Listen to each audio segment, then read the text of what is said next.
ஈரோடு மாவட்டத்திலே முதல் முறையா நம்ம புஞ்சை புளியம்பட்டியில தான் மகாலட்சுமி அம்மனுக்கு இவ்வளவு பிரம்மாண்டமான ஒரு கோவில் கட்டியிருக்காங்க. ஆமாங்க, நம்ம புளியம்பட்டியில இருந்து பவானி சாகர் போற வழியில சொலவனூர் மேடு பஸ் ஸ்டாப்ல இருந்து நேர் ஆப்போசிட்ல உள்ள வந்தீங்கன்னா இந்த பிரம்மாண்டமான கோவில் அமைஞ்சிருக்கு. வர ஜனவரி 28 மிக பிரம்மாண்டமான முறையில கும்பாபிஷேக விழாவும் நடக்க இருக்கு. இந்த கோயிலோட சிறப்பம்சம் என்னன்னு கேட்கலாம் வாங்க. ஈரோடு மாவட்டத்திலேயே மிக பிரம்மாண்ட முறையில் மகாலட்சுமி தாயாருக்கும் சவுந்தரராஜ பெருமாளுக்கும் ஒரு மிகச்சிறந்த கல்கோயில் கட்டியுள்ளோம். அதுபோலவே சக்கரத்தாழ்வாருக்கும் யோக நரசிம்மருக்கும் தன்வந்திரிக்கும் ஆஞ்சநேயருக்கும் சப்த கன்னிமாருக்கும் குபேரன் மற்றும் விஸ்வக்சேனர் சைங்கிலி மகரிஷி விநாயகர் அனைத்து தெய்வங்களுக்கும் கல்லால் அமைக்கப்பட்ட திருக்கோயிலை அமைத்துள்ளோம்.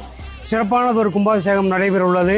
மிகச் சிறப்பான கும்பாபிஷேகத்தில் நீங்கள் அனைவரும் கலந்து கொள்ள வேண்டுமாய் கேட்டுக்கொள்கிறோம். வரும் 28 பவானிசாகர் ரோட்டில் இருக்கும் சுலவனூர் மேட்டில் மகாலட்சுமி அம்மனுக்கும் திரு சவுந்தரராஜ பெருமாளுக்கும் மகா கும்பாபிஷேகம் நடைபெற உள்ளது. அனைவரும் வந்து அம்மன் அருள் பெற்று சிறப்புறுமாறு அனைவரையும் அழைக்கிறோம். அனைவரும் வாங்க, அனைவரும் பாருங்க, அனைவரும் பாருங்க.